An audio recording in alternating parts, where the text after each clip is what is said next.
Hello everyone and welcome back to EKM Grammar, which is short for English is Killing Me, which is tied to my website. Again, I hope you're enjoying these videos. Please consider subscribing and make sure you hit the like button. Today we are going to be looking at punctuation and mechanics, all those little devices that can help make your sentences look a whole lot nicer and make the information a whole lot clearer. Let's get started with commas. A lot of people have questions on how to use commas, and commas are used differently in different languages. So it's quite important, particularly for second language learners, to really get a good understanding of how commas are used when learning English, because it can vary quite a bit from language to language. But first is setting off a series of numbers or letters or phrases, any kind of list. And you'll notice that I've got a comma after the first two entries here. You will oftentimes see the second comma here omitted. Usually that's to save space. It doesn't clarify anything unless the second and third items are meant to be together as one item. But it is usually much clearer and a bit more formal to go ahead and put in the second comma here before the and. That is called the serial or Oxford comma. So if you ever hear these terms, you're going to know it means it's going to be the comma that comes after the next to last entry, right before the conjunction and. We use them to separate dependent clauses from independent clauses when the dependent clause comes first. If you're not quite sure what a dependent clause or independent clause is, you might want to go back to my previous videos that talks about sentence structure.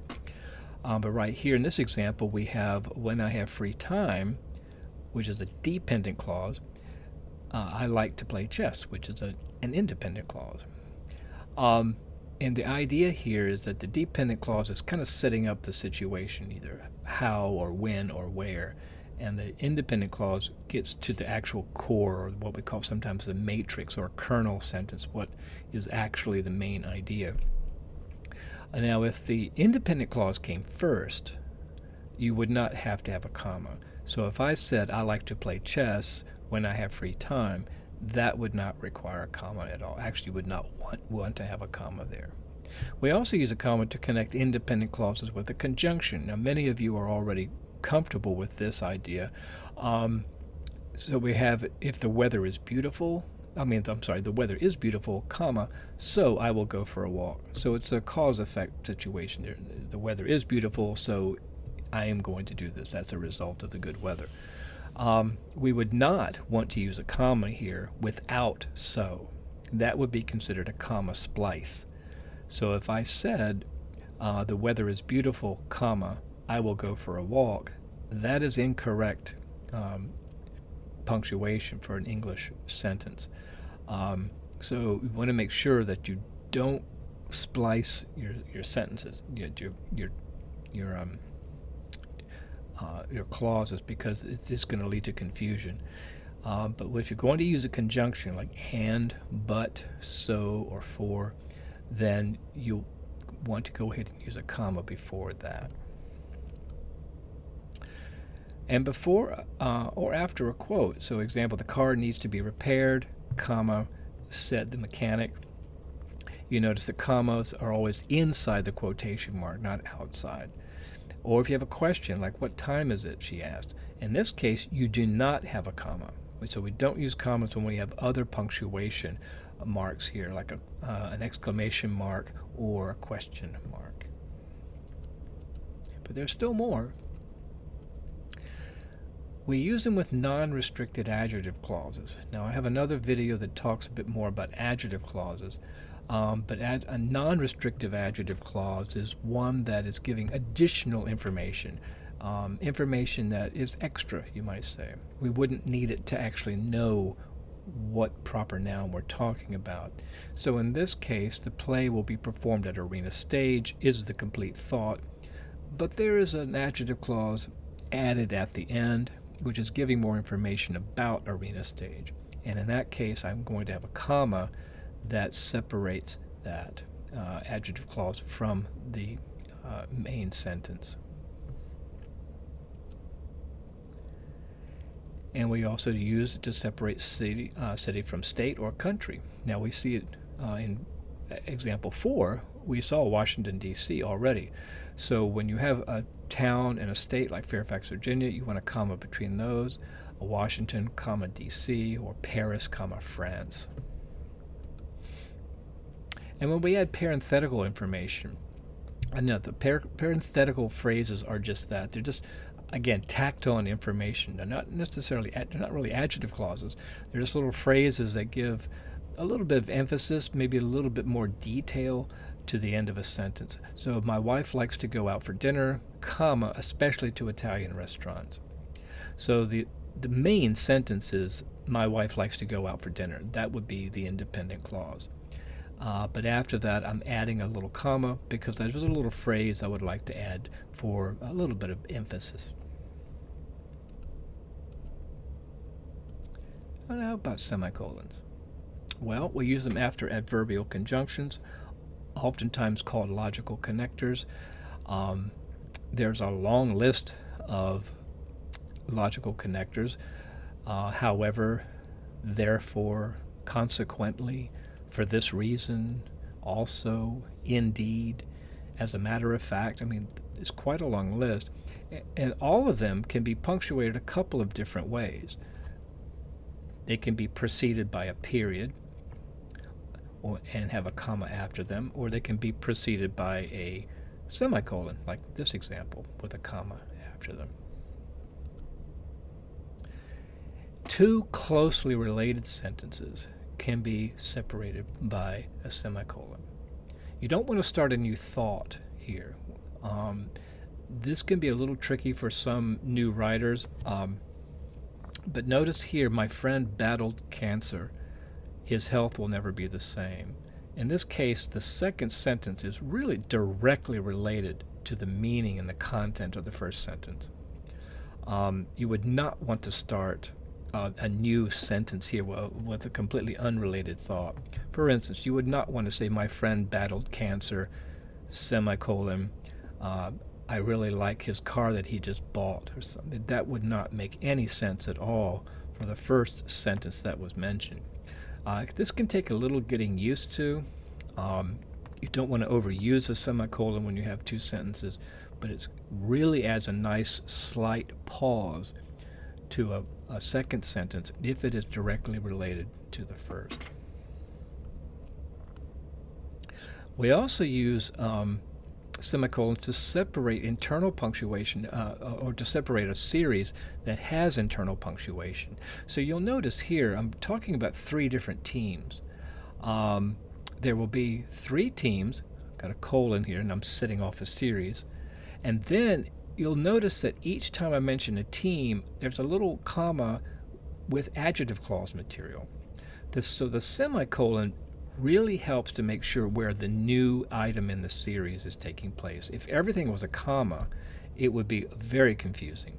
So here we say there will be three teams, the blue, comma, which will leave at 9 a.m., semicolon, the red, comma, which will leave at 10 a.m., semicolon, and silver, comma, which will leave at 11 a.m. So it really helps keep that series organized and very clearly demarked. And let's talk more about using colons. We use them before quotation or definition. So one example could be the Prime Minister Winston Churchill felt that attitude is the little thing that makes a big difference. Or used after formal letter salutations like dear sirs or dear madams, or to whom it may concern. Used to begin a list like we did on the previous page when we talked about the teams. Bring the following to camp, semicolon, a tent, a lantern, a sleeping bag, and a cooler. And you can also see how we're using the Serial or Oxford comma in this example. You see sleeping bag. We didn't omit the comma here. And you can see how this comma before and just really helps emphasize the separation of the next to last and last items here. And use before a word or phrase that summarizes or gives emphasis. So one thing is important, love. So here, what's separating the last word from the main sentence is that semicolon, and love pretty much sums up what that whole one thing is. Very powerful device, very literary, very kind of almost a poetic quality to it. So what's the use of an apostrophe? Well, there are plenty of uses. We use them for contractions, for one thing, just like I did in the examples. What is becomes what's, it is becomes it's, will not becomes won't, should not becomes shouldn't. And a note of importance here is that it apostrophe s is not possessive. It is a contraction. Okay, the possessive its has no apostrophe. Used to show possession. Okay, so Mike's house, Dickens's novel, my parents' house. A couple of things of importance here. Charles Dickens's last name, of course, ends with an S, and it is perfectly standard convention to put an apostrophe and another S here. Even though that might look strange to some people, it is considered correct. There are some editors, for instance, that will accept not having a final S here. They would just have the apostrophe after Dickens. Not a bad habit, though, to get it to put the apostrophe and an additional S when a name ends in S. Also, when you're talking about parents, you want to make sure that if you're talking about both parents or more than one parent, you want to make sure that your apostrophe goes after the S. If you put it before the S, you're only talking about one parent. And the comma can be used to show plural of words or letters. So there are too many ifs to be certain, or if she scored A's on her exams.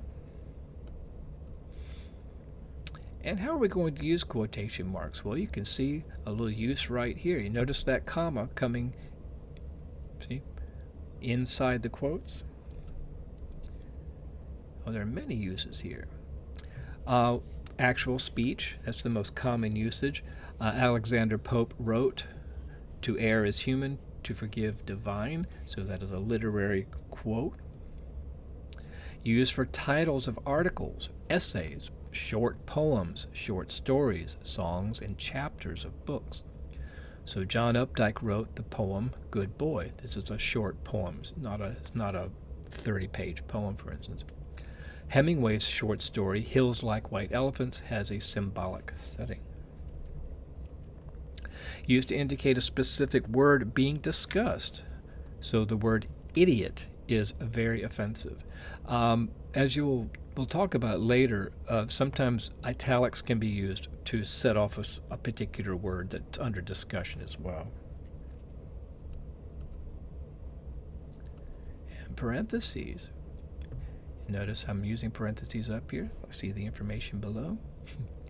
So used to emphasize a word or statement to give additional information. So William Shakespeare, referred to as Will by some, is considered the master by many writers.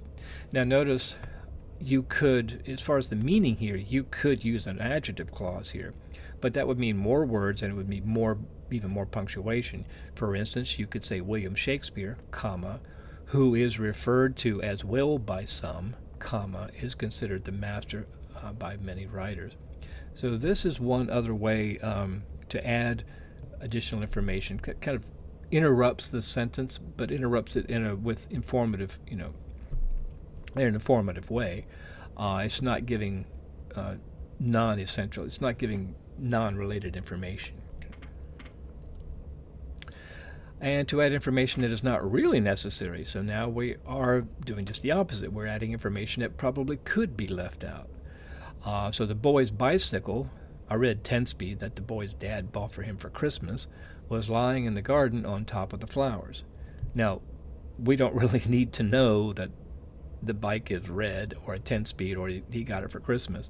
That's not going to add any real information about the fact that it's on top of the flowers where it shouldn't be. And we can use to indicate acronyms. Now, acronyms, of course, are letters that stand for full words. So the Centers for Disease Control, or CDC, issued an announcement regarding vaccinations. And the dash. This is becoming a much more popular punctuation mark. It's showing up a whole lot more in magazines and articles, newspapers, in essays, in short story writing. I mean, just creative writing in general. I think it's kind of taking the place really of a colon, but it's or maybe even just taking the place of starting a whole new sentence. But use it in creative writing, for instance, to show an abrupt thought. So, there's a strange bug on the wall. Ouch, what just bit me? Okay. Notice that the dash just kind of keeps the reader going. You're not really stopping. That line, that dash line, is really just kind of leading you to the next kind of abrupt change.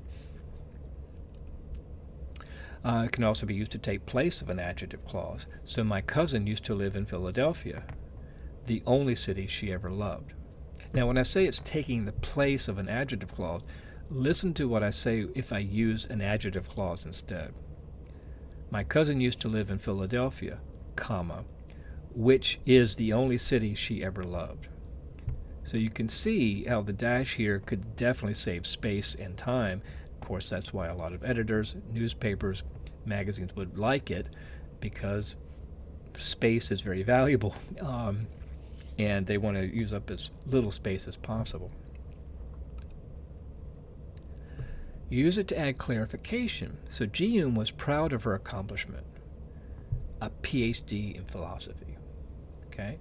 Now, again, notice how it's kind of taking the place of what could be an adjective clause here. You could say Ji-yoon was proud of her accomplishment, comma, which is a PhD in philosophy. That's one other way you could do it. You could even have another complete sentence. You could say Ji-yoon was proud of her accomplishment, period. She received a PhD in philosophy. Again, just more than one way you could write this, but the dash here just really kind of keeps you going and kind of adds that nice little emphasis at the end. So it's a very, very nice punctuation mark to get accustomed to. And the hyphens. Yes, there is a difference between hyphens and dashes.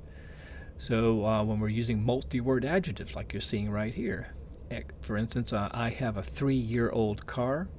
The professor gave a 2-hour exam. Compound nouns often use hyphens, like mothers-in-law or the number 42. And often used with words that have certain prefixes, like an ex-employee or ex-wife or ex-husband, an all-beef hot dog, or a non-English speaker. And italics. So when we use italics, we're often looking at titles of things. Books, plays, movies, newspapers, magazines, artwork, TV shows. It's quite a long list. And you can see the examples here. You would not want to use quotation marks for any of these. And you would not want them to just be in plain text. You would want them to be in italics. Of course, the New York Times is a newspaper. Great Expectations is Charles Dickens' novel. The Mandalorian is a TV show. And of course, the Mona Lisa is a work of art. We can also use italics to indicate a word, letter, or phrase as a topic. So many students misspell success. So you see success here in italics because it's really the focus. It's the topic of what we're discussing. It is possible here to use quotation marks instead of italics to also set off a word that is specialized or a word that is under consideration. Just like the X marks the spot where the treasure is located. Uh, quotation marks could be used here instead of the italics. And used to indicate foreign words or jargon.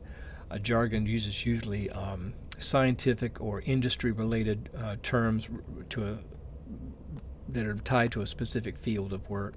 But here, ma vie c'est terrible is a sad comment. So the French is just simply being emphasized as foreign to English. Or marginalization is a specific term that we oftentimes hear in post-colonial theory discussions or literary discussions.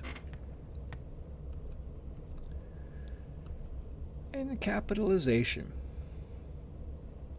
You always want to make sure you're capitalizing days of the week and months, holidays, and languages. So Wednesday, May the 10th. Notice there's a comma between Wednesday the day and May the month. We always do that.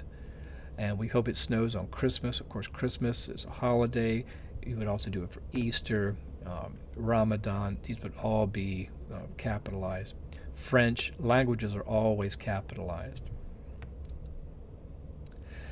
We also use it in titles for all of the content words or the specific words in a title. Also, any letter or word that is first and last in a title gets capitalized. So, A Child's Garden of Verses, even though it starts with this title starts with an article A, it is the first letter, so it gets capitalized. If it was inside of the title, it would not get capitalized. So if we look at the Keats poem, Ode to an Urn, we see the preposition to and we see the article an, both of which are not capitalized.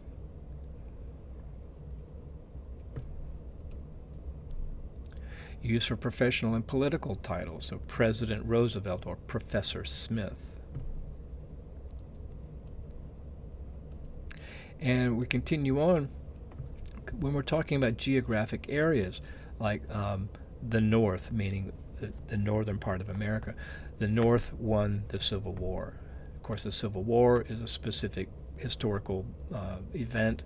That gets capitalized as well. South Korea is a country. It gets capitalized as well.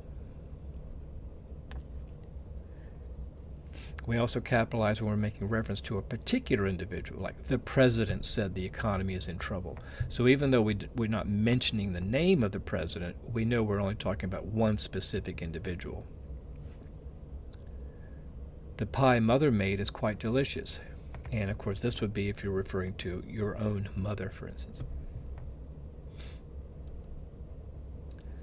And we use capitalization for historic and valued documents and sacred texts or movement or periods of time. So my grandfather fought in World War II, capitalized. The Constitution is the foundation for American democracy.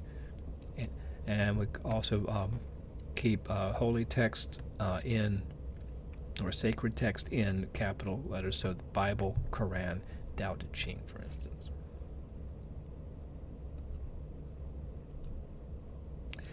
And lastly, we're looking at numbers. So we typically write percentages and decimals in figures, where you're actually using the numbers. 85%, or Tom's GPA is 3.95. When you're starting a sentence, though, do not start with a figure. Do not actually put a numeral there. Go ahead and write it out. So it would be wrong to say 33 people were at the party. You would not put the number, you would not put the figure there. You would not put the actual numbers there. You would want to write that out. So the correct way would be to say 33 people were at the party. And notice that we're using the hyphen here, 33. And when writing dates, use a comma between the day and year, and after the entire date if the date is within the sentence. So for instance, she was hired on March 5, 2023, by a huge financial firm.